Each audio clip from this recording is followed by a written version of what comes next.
we do expect the Greek authorities to investigate any allegations of illegal practices or violence. The Greek authorities are facing a difficult task in dealing with an exceptional situation. However, they have to do so in full compliance with fundamental rights and acting in a proportionate way. And Eric also referred to a visit to Greece tomorrow by President von der Leyen and by Commissioner Johansson, who has the intention to raise this issue, among other issues, during the discussions. Yes. Apologies for the humor, but the tension of the last days, I guess. Please, go ahead. Hi. It's Martina Stevis from the New York Times. Thanks very much for that. Thanks, Lily. Just to follow up, as threatened, can you comment on whether there are any circumstances under which a European Union member state can round up people who expressly request asylum, keep them detained in any form of facility, public or secret, and summarily send them back to where they came from without recording their names, their details, and without allowing them access to lawyers, the United Nations High Commissioner, or any other form of independent observer? Are there any circumstances under which any member state can do this practice in broad daylight or in secret that would be, in your opinion, and the opinion of the many lawyers in this building, would be okay? It is very difficult for me to comment on any possible situation that can occur under any possible circumstances. What I can say is that fundamental rights have to be respected in line with European law, and the European law is public for everybody to read. It is clear. It can be complicated, but it is clear, and it is for national administrative and judicial authorities to apply European law. And for individual cases, individual allegations, and individual situations, it is for the national authorities to investigate and then to follow up. Sorry. In terms of the presidential decree of March 3rd, that Greece has published, under which it is announced and legislated under presidential decree rather than parliamentary act that it is suspending the right to asylum in Greece for a month, and also will be rounding up and without due process deporting illegal entries, people who enter illegally.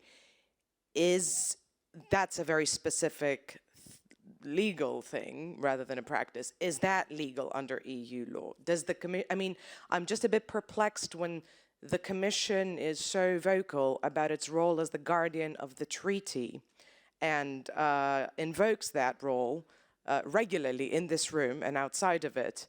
Why, in this matter, it is no longer the guardian of the treaty or the interpreter of the treaty? Why are you not taking on that role in this matter?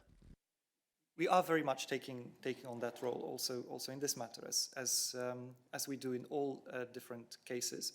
What I can say in this particular case is that we are in very close contact with the Greek authorities in order to discuss with them the most appropriate way to find solutions in this exceptional situation, solutions that are appropriate from an operational and also from a legal point of view, and also in full compliance with fundamental rights. In fact, Commissioner Johansson will address this legislative act that you are referring to with the Greek authorities during the visit tomorrow. And more generally, I can also refer to what President von der Leyen said, which is that the European borders have to be respected, and the human fundamental rights, for example, the right to ask for asylum, have to be respected too, as both go hand in hand. Oliver.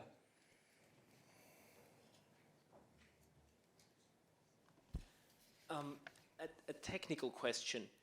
You said yourself this is a legislative act. So a presidential decree, even if it isn't a law or a bill by parliament, still would fall under the purview of the Commission as guardian of the treaties, right? So why, if, for example, Poland introduces a law that would chop down the ancient woods in Białowieża, or if it introduces legal measures that would curtail the political independence of judges, You very rightfully introduce interim measures because you want to avoid damage, irreversible damage to the law and to rights of individuals being done. So why is this not being done now, after more than a week since this decree was published? That's a different question from the Commissioner going to Greece and talking with Greek authorities. It's simply a question of the application of the infringement procedures as they are laid down in the treaty and the Treaty of the Functioning of the Union. So why is this not a case where your lawyers look into it and say, well, we have to check whether maybe it's necessary to introduce, temporary measures now? Right. The Commission has at its disposal a range of different tools in order to ensure the application of EU law and in order to fulfill its role as guardian of the treaties. I cannot comment on why the Commission has not done this or that in this particular situation. What I can say is what we've expressed already several times, which is that in this particular situation, we are acting in what we believe is the right way, which is being in very close contact with the Greek authorities, looking at both the law and the practice of what's being done, and working together with the Greek authorities to find the appropriate solutions in this particular situation. Follow. I'm sorry to carry on, but you're telling us that the way that you're addressing a potential breach or violation of European law is by working together with those who are potentially violating that law. Is that correct? That sounds like politics to me rather than upholding the treaty. No, sorry, there are many issues of European law. There are many issues of European law where one of the steps in the process to solve an issue is initial contacts with the national authorities. This is absolutely not exceptional. This does not preclude that if those contacts fail, other steps can be later taken. And this is the phase we are in at the moment. Let me be very clear. President von der Leyen has stressed in this very press room the need for the Greek authorities to respect their legal obligations. She has also said that, like all member states, Greece has obligations with respect to the protection of its borders and with respect to the human rights as they're described, defined under the Charter. We have a trip tomorrow to Greece. It will give us an opportunity to discuss this issue with the Greek authorities, as well as I was saying, the situation of unaccompanied minors. Lily. Sorry, I have a follow-up on that as well.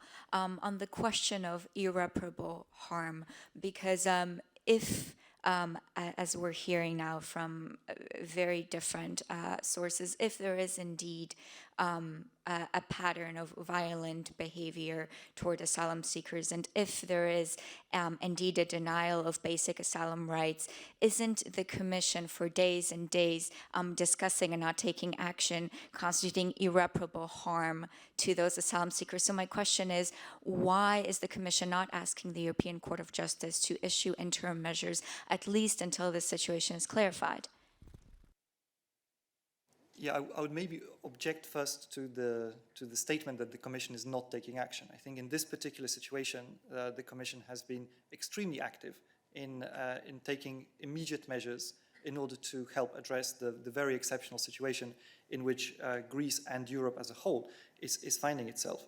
Now, I think for the rest as to why we are not acting in a particular way, I can only repeat what I said to Oliver, which is that from the range of different possibilities available to the Commission, we have taken the steps that I explained, which consist at the moment in being in close touch with the Greek authorities in order to find the right solution.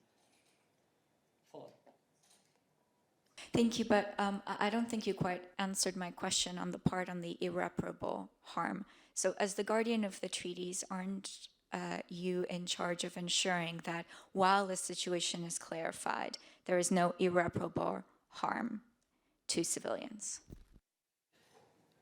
It is up to the national authorities to investigate any allegations of any individual specific allegations of illegal treatment or violence. And in this particular case, we would expect the Greek authorities to investigate and follow up. Oliver.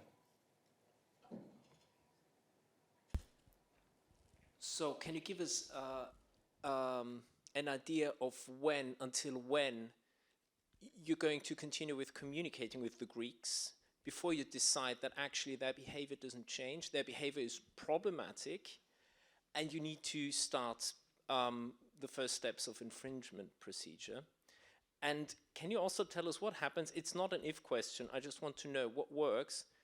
But how does the Commission deal with the fact where a member state's authorities actually do not apply the law as they should, and they are also tools of the European law? I mean, they're the first guardians of European law. The judges in the member states, the public authorities, and so forth. How do you make sure that if one of these people who said that there was cases of refoulement, they were sent back, and they tried to apply to the local Greek court and say, well, my rights were violated, and they're being denied, taking the legal means? How do you ascertain that the Greek authorities are actually doing what you expect them to do? Thank you. I'm afraid I'm going to have a very disappointing answer to the first part of your question.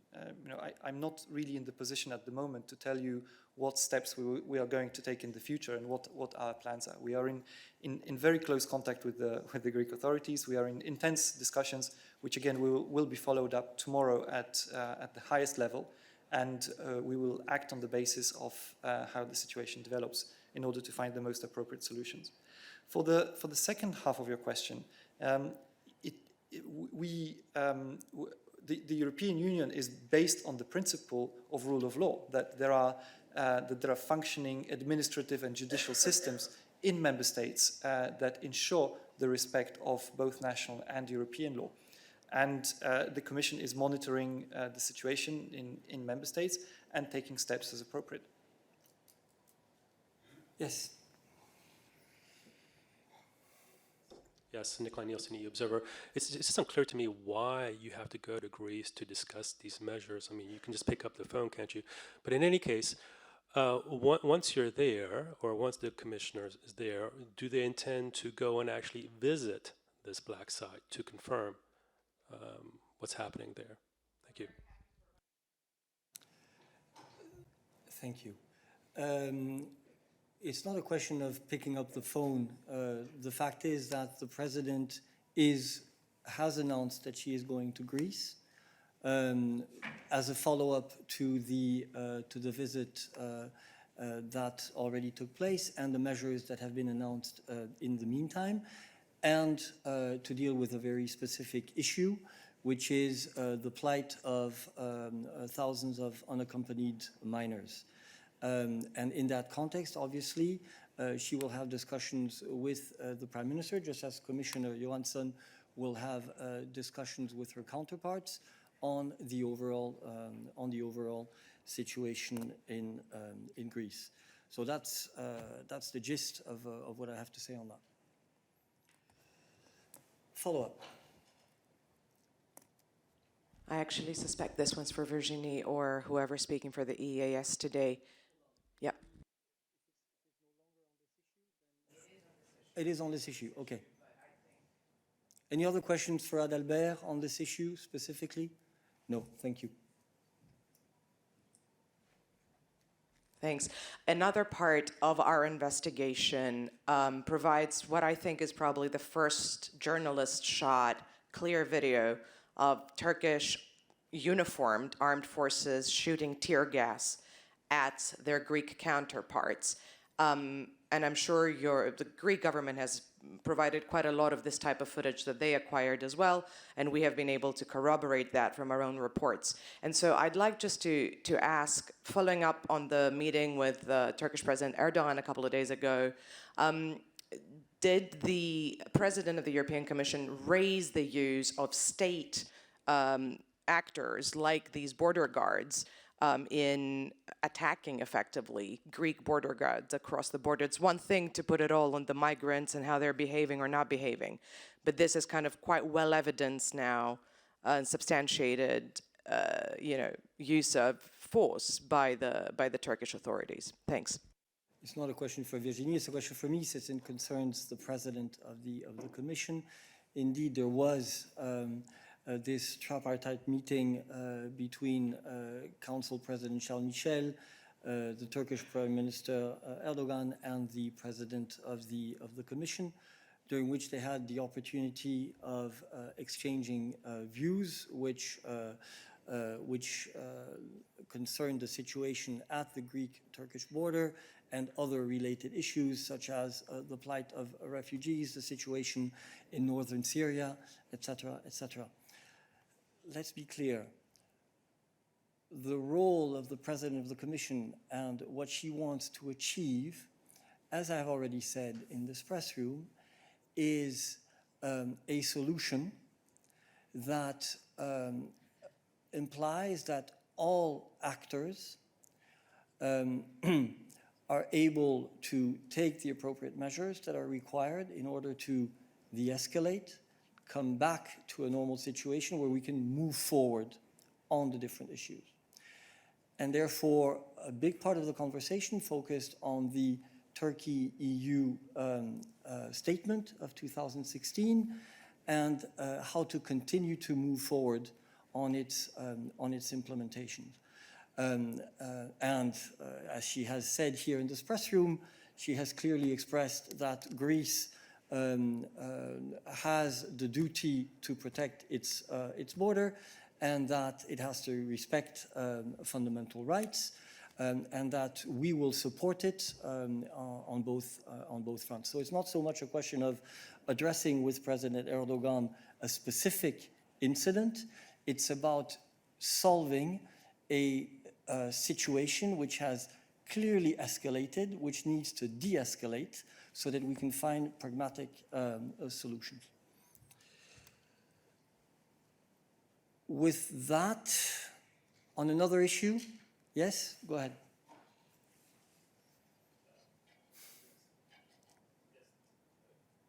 Yeah, go ahead.